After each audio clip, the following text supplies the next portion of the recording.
Hey au-delà les amis, j'espère que vous allez bien, je vous souhaite évidemment une très bonne année 2020.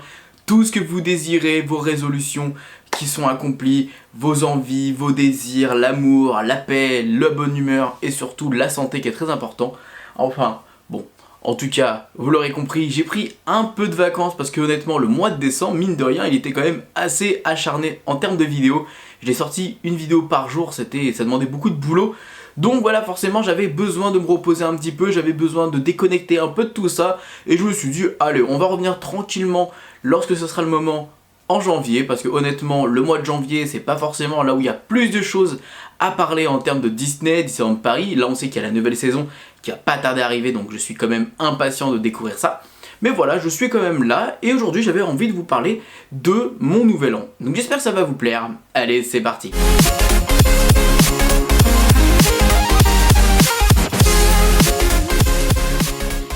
Alors le nouvel an à Disneyland Paris, comment ça se passe?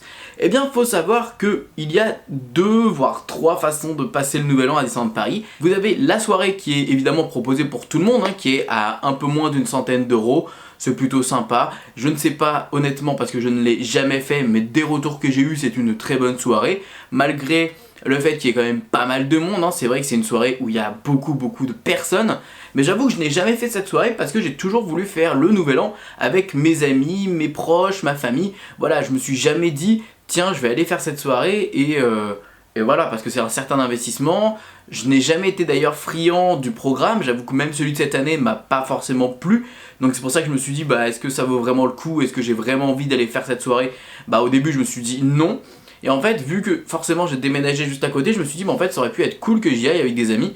Donc au final, j'ai trouvé un petit changement de programme. Je devais aller chez des amis et je me suis dit, en fait, pourquoi je n'irais pas terminer mon année à Disneyland Paris? Mais vous allez me dire, mais Max, ok, mais t'as quand même pas tes places pour la soirée, tu ne peux pas y aller, comment t'as fait? Et en fait, faut savoir, c'est qu'il y a la soirée dans le parc principal, mais vous avez également le parc Disney Studios qui est 100% ouvert.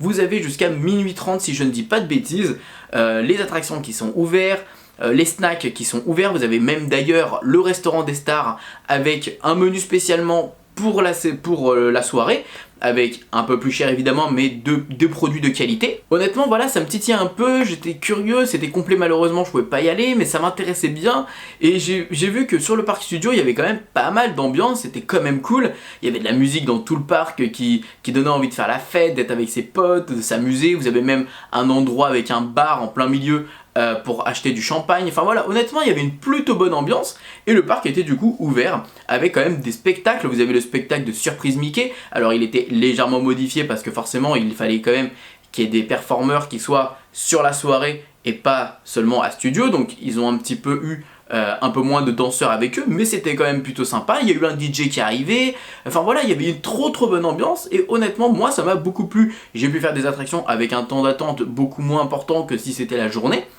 Et voilà, et puis pour des gens qui ont peut-être prévu de faire un séjour en famille durant cette période-là, faut savoir que le parc est du coup ouvert et que c'est accessible. Si vous avez pris une place durant la journée, eh bien vous avez aussi accès à la soirée. Et je trouve ça plutôt sympa en vrai, franchement c'est plutôt cool et agréable. Si vous avez envie de manger, il faut savoir qu'il y aura beaucoup de monde, évidemment, parce que forcément, il n'y a pas énormément de points de restauration, puisque vous en avez que 3, vous avez le bistrot de Rémy, restaurant des stars, mais également le en coulisses, donc voilà, ça fait quand même pas forcément beaucoup d'endroits pour manger, donc si vous voulez réserver, il faut réserver en avance, et puis le restaurant en coulisses, voilà, il y aura quand même pas mal de monde. Mais voilà, franchement, très bonne ambiance, comme j'ai dit, il y avait un DJ qui était venu jusqu'à minuit 30, donc trop bonne ambiance, gratuitement, donc forcément, enfin si t'as le passeport c'était gratuit, donc voilà, bonne surprise. Et du coup si vous n'avez jamais fait ça, n'hésitez pas à le faire peut-être une fois, ça peut vous plaire. J'ai d'ailleurs eu des amis qui m'ont dit qu'ils auraient même préféré peut-être être à cette soirée là pour passer le nouvel an, pour finir l'année, ça aurait été peut-être un peu plus agréable. Du coup voilà, c'était mon début de soirée. Ensuite, qu'est-ce qu'il y avait comme solution? Vous avez également la soirée au Disney Village. Par contre le Disney Village, honnêtement c'était incroyable le monde qu'il y avait. Vraiment, il y avait énormément de monde. J'étais choqué, tous les restaurants étaient vraiment blindés. Le Annette c'était blindé. Vous aviez également le Rainforest, une queue incroyable. Genre franchement je voulais manger au Disney Village, c'était impossible, il y avait beaucoup trop de monde. Donc je pouvais pas me permettre de me dire allez je vais me poser à la table, et non c'était pas possible. Du coup moi je me suis retrouvé au Earl of Sandwich, qui est un endroit plutôt sympa. Je me suis pris un petit sandwich raclette bien sympathique, donc voilà, ça m'a fait kiffer. Mais faut savoir que du coup il y a une trop bonne ambiance dans le Disney Village. Il y a du monde parce que forcément le Disney Village est accessible pour tout le monde. C'est un endroit qui est gratuit pour tous, donc forcément il y avait du monde, il y avait une bonne ambiance. Même à un moment donné je trouvais qu'il y avait peut-être un peu trop de monde honnêtement. Et il faut savoir qu'à minuit, avant minuit, vous aviez du coup un feu d'artifice, enfin pour le décompte de minuit. Donc c'était accessible à partir de 23h30 d'aller tout autour du lac et de pouvoir être posé pour voir le feu d'artifice. Chose que je devais faire, je me suis dit allez je vais aller me poser là-bas pour voir le feu d'artifice, et vous allez voir avec les images que j'ai qu'elles ne sont pas forcément hyper giga bien positionnées. Vous allez comprendre tout de suite pourquoi.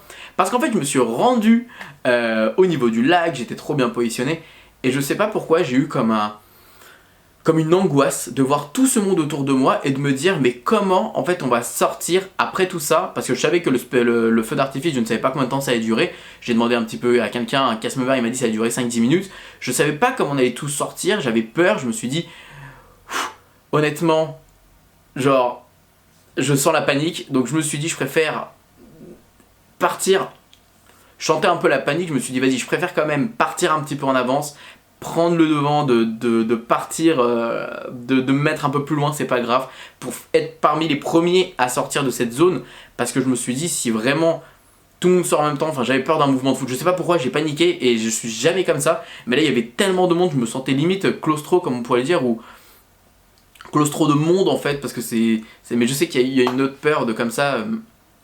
agoraphobe, mais c'était pas enfin je sais pas si c'était vraiment ça de l'agoraphobe ou plutôt du manque de place, et enfin je sais pas, c'était assez bizarre. Donc vraiment voilà, j'ai eu envie de vite sortir de tout ça, de regarder au pire le spectacle de loin. Je me suis dit bon c'est pas grave, j'aurais pas de très beaux plans pour filmer, mais bon voilà, au moins j'ai eu quelques belles images, ça m'a fait plaisir de passer ce nouvel an, ce décompte du coup devant ce feu d'artifice, ça faisait plaisir. Donc voilà. Ensuite, suite à cela, évidemment, vous aviez tout le Disney Village qui était accessible pour tous, pour s'ambiancer, s'amuser. Vous avez le Billy Bob, vous avez le Sport Bar, il y avait de la danse, voilà, il y avait une très bonne ambiance, et honnêtement, ça faisait plaisir.